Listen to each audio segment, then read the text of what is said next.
I'm Tammy. The cameraman is Chris, my husband. This is Collard Valley Cooks. Tonight we're making my granny's chocolate pie that she made the whole time I was growing up. There was either a chocolate pie or a sweet potato pie on the counter most of the time. And this was her go-to recipe. I hope you enjoyed as much as we do. First, you're going to go ahead and toast your pie crust, okay? And get it nice and toasty. And it needs to really be warm when you put your pudding in there, all right? So we're going to start off with our pudding filling.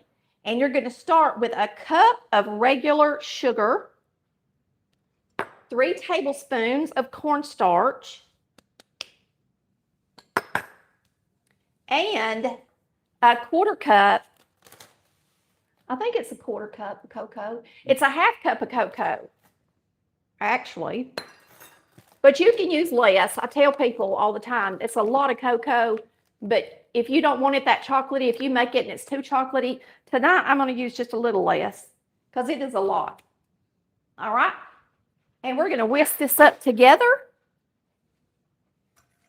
right quick. So you want to whisk your dry ingredients together real good.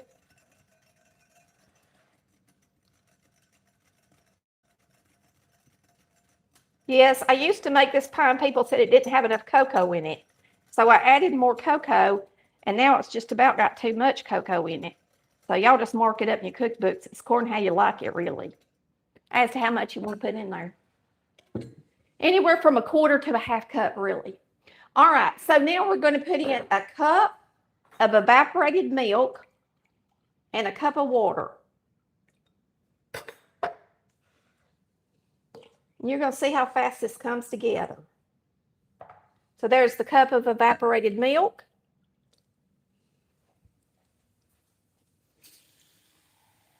Here's our cup of water. And you're going to separate 5 eggs, and you're going to put the yellows, or the yolks, as y'all call them, in here. I'm always calling them yellows. Yellers. All right, we're going to beat this. You're going to want to beat it good and get all that cornstarch mixed in there good and cocoa. And that's one reason you want to put that cocoa in with your dry ingredients is because you don't want it lumpy. Now, if you'll take a look over here on the counter, you'll see I got a whole bag, a 5-pound bag of cocoa from Amazon because I got tired of paying $10 for a little bitty thing of cocoa. I think I paid, I know it was at least $50, but good Lord, it's going to last me forever. I can make a lot of brownies with that, can't I? Mm-hmm. A lot of chocolate pies. And you know, Christmas is coming up, so I got plenty of cocoa.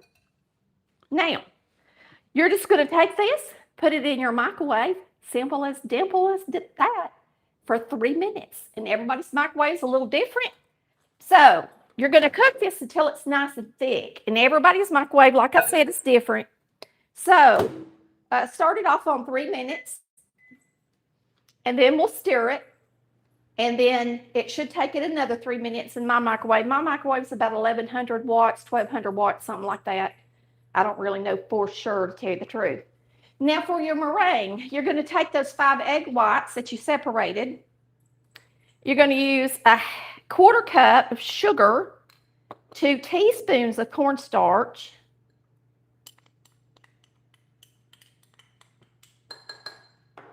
and a 1/2 teaspoon of cream of tartar. And you're going to mix that together good. While this is in the microwave. Now, Granny always made this on the stovetop. Mama made it in the microwave. Mama was a caterer and cake decorator, and she had a few shortcuts that are worth it. And a lot of y'all love the fact that you can make one of my mama's or my granny's cream pie in the microwave, and you don't have to stand over the stove anymore. And y'all, it tastes the exact same way. It's the same ingredients. I have people send me a message and say it tastes different. And I'm like, you have lost your mind. How could it taste different? It gets warm. It gets hot. It's creamy. It's got the same ingredients. Yeah. All it does is heat it up to thicken it. How could it taste different? People are just something else. And I'm just like, you know what? If you want to be that bullheaded and make it on the stovetop, you go right ahead. But let me tell you one thing. My mama was smart. And I used what she taught me because she was smart. All right, for your meringue, you're going to want it to get a little bit frothy. And I already made meringue once in here because I've made 2 pies tonight, so y'all can see one coming out of the oven. But you're going to put your eggs in here, and you're going to start them on low. And you're going to get those a little frothy. And you want to do that while this is finishing up over here. This time's just right, okay? You will see in the oven getting nice and toasty.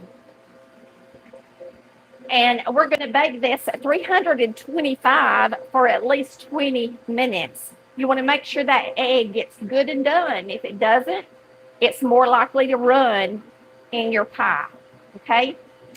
Another thing you're going to want to do is you're going to want to make sure and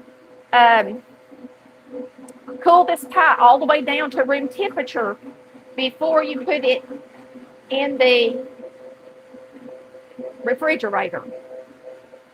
My mixer has lost its mind. It's acting all loud and crazy.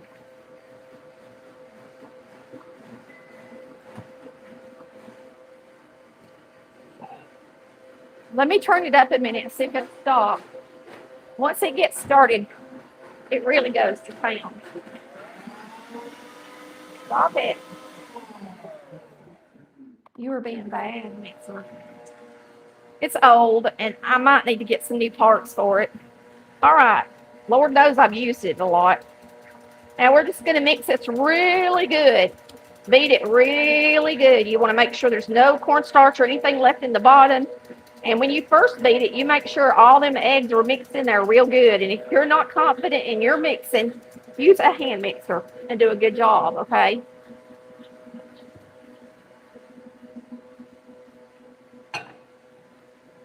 Three more minutes this time. So now we can finish our meringue while that cooks. Now, our meringue should be getting about a frothy looking, and it is. So now we're going to start adding our sugar a little bit at a time. This is the sugar, the cornstarch, and the cream of tartar going in. And you're going to beat these egg whites until they have stiff peaks.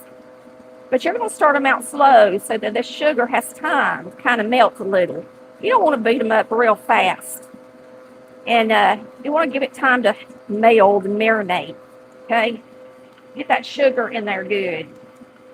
Majority of the time, the reason meringue runs is because the eggs don't get done enough,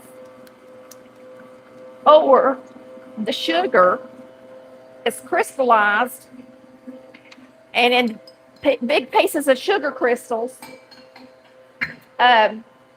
when you get your meringue done. So you want to make sure it's got time to sit there a minute. So I'm going to beat it on a little bit low for a minute, at least a minute, before we turn it up. I used to didn't do that, but I got to where I do. So if you've been watching me forever, that's something new I'm doing. It is. Now we've made 2 pies. We're going to put up this Hershey's cocoa. Look at what a big bag it is. It's 5 pounds. I mean, it's a big one. You show it to me in your cookbook? Yeah, I'll show y'all my recipe. Let me get this clamp down. Don't that look delicious? Now, this recipe was my Granny Bee's. It's meringue, Granny's chocolate meringue. Now, of course, if you don't like meringue, you can make whipping cream to go on top of it. You don't have to have meringue, but I've got every kind of meringue pie you can think of here, and most of them are made in the microwave. We've got coconut. Oh, it's so good. Coffee, the coffee cream, just anything you can think of, it's in there. All right. I'm going to turn this up when this comes out of the microwave, if you're wondering. It's got 30 seconds left. So y'all tell me, a lot of y'all tried this pie. I want to know, did your granny make this pie? And of course, I'm sure she stood over the stove. My mama was born in 41, if you're wondering. And she did make this in the microwave. And so, yeah, that's when I was little in the early 80s, okay? I was born in 1969, if you're wondering. Now, you can see this is really close to being set up, but it's still got a jiggle to it. So we're going to mix it. See, it's still wet down in the bottom. Or we're going to put it back in there. But we're going to mix it real good first. And we'll put it back in there for like a minute while we turn up our meringue. It's going to just time out perfect. But get it good and beat up so it'll be nice and creamy, okay? I just made this with all cream instead of half milk, half cream. And I have to say that the water makes it prettier.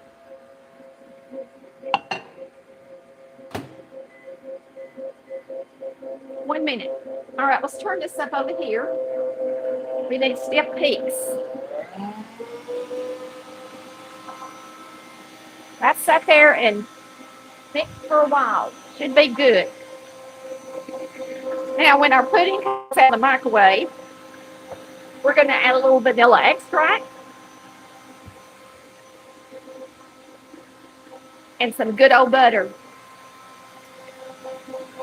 Which cookbook is it in? We've only got one cookbook now, so it's in They our... probably can't hear you over that. We only have one cookbook, and that's our master cookbook. And that is the one I showed you earlier. If you're just coming in and you didn't see that cookbook, and you can always rewind. It's the only cookbook I sell right now. They've got some of my used cookbooks on Amazon, and they're asking astronomical prices for them because they're used. Those people are crazy. They just try to rip people off. Yes, that's not us, of course. We don't sell our cookbooks on Amazon. You have to go through the website. And we don't sell them for $200 and $500. They'll ask insane amounts of money. They think I work a lot of money. Yeah, I know. All right, here's our pudding. Look how thick it is. And I guess y'all can hear me good. I really don't know. But I'd like to tell you something about this before I mix it up. So let me just check on this first.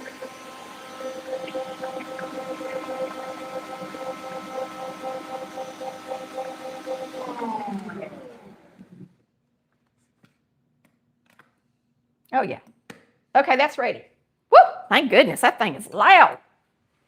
All right, so whenever you make my puddings, whether it's the vanilla pudding, the pineapple pudding, the butterscotch pudding, the chocolate pudding, you get my understand. You understand.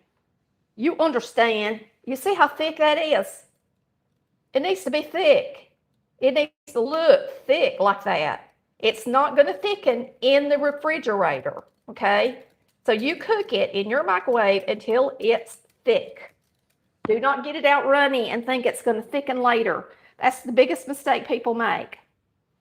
All right, so you're going to put your butter in there. And your vanilla. You want to check that one in the stove?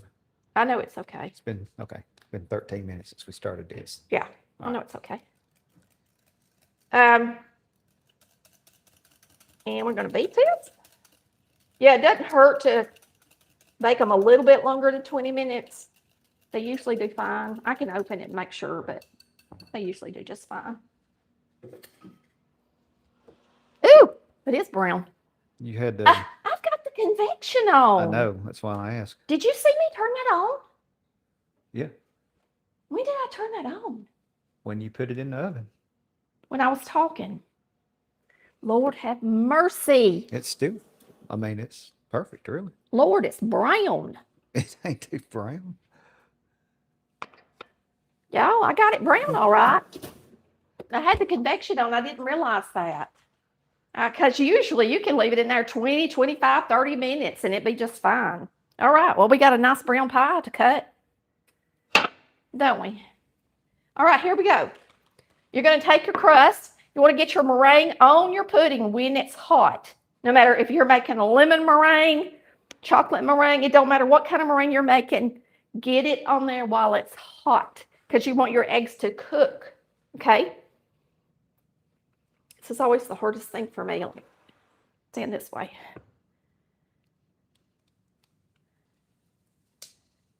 And you can just state that right there if you want to. Yes, if you just want chocolate pudding in a pudding cup, oh, my stars. This is the stuff.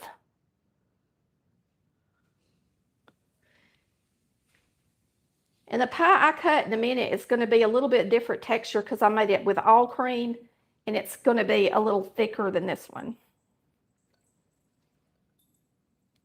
Don't want to waste it. I'll leave a little bit in there just to try. Now see how nice and hot that is? That's how you want it when you put your meringue on there.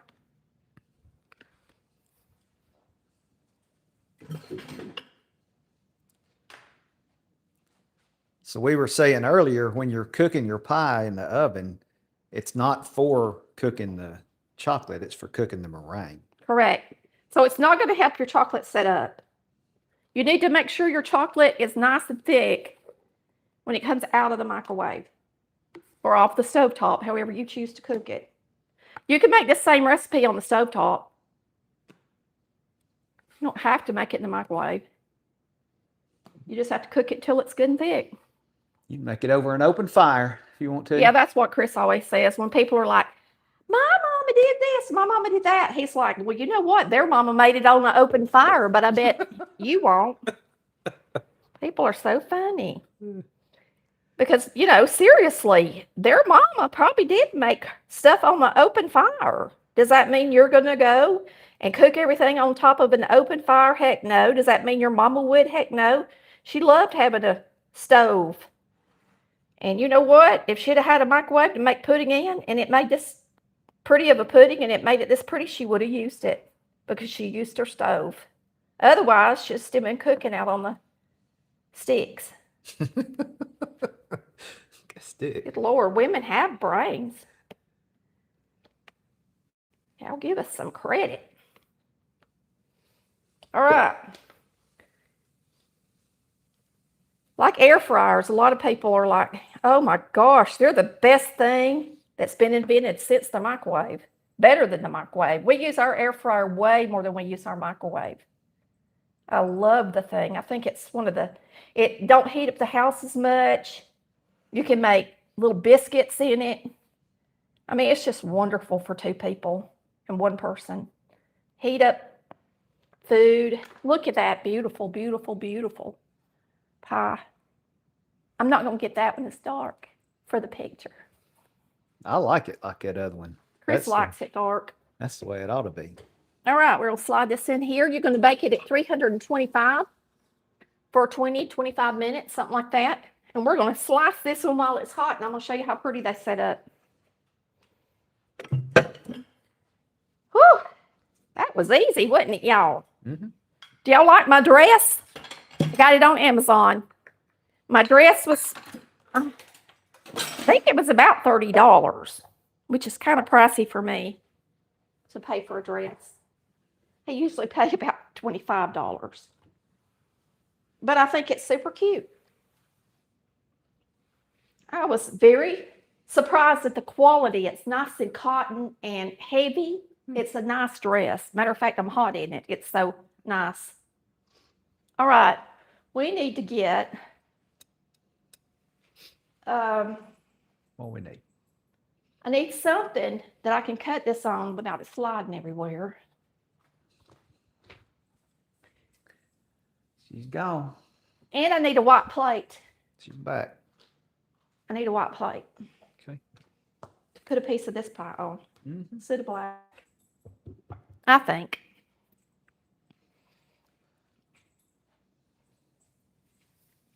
Look at that. All right.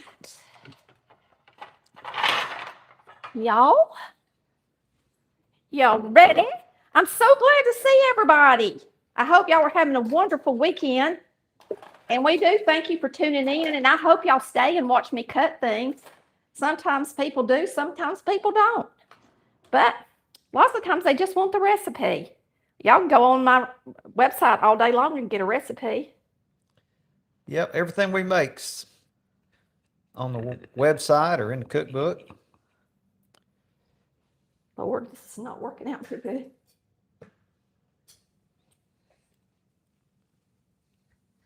Yeah, I've never cut one. Well, I have cut one this hot, but They're hard to cut. That's what's bad about doing a live video is you got to cut stuff while it's hot and if y'all want to get to see it, yeah. Oh yeah. now I can cook, can't I? Look at that. Coming right out of the stove. Don't it look good? And you can cook too. That's the good thing about watching my channel, buddy. If you go by my instructions and watch a video, you can cook just like Mama did. I'm not kidding. People send me messages every day. I made your fried chicken. I've never been able to make fried chicken and it was delicious. Or I made this and I made that and they just love it. I'm like, anybody can do it. It's not hard. People make it hard and it's not hard. Don't think it's hard. Look at that pie. Mm-hmm. All right. I might just have to get a bite for y'all. This one has the half cup of chocolate. Yeah, it's real chocolatey. And all milk and no water. Yes, I used all cream and no water and the whole half cup of cocoa in this one.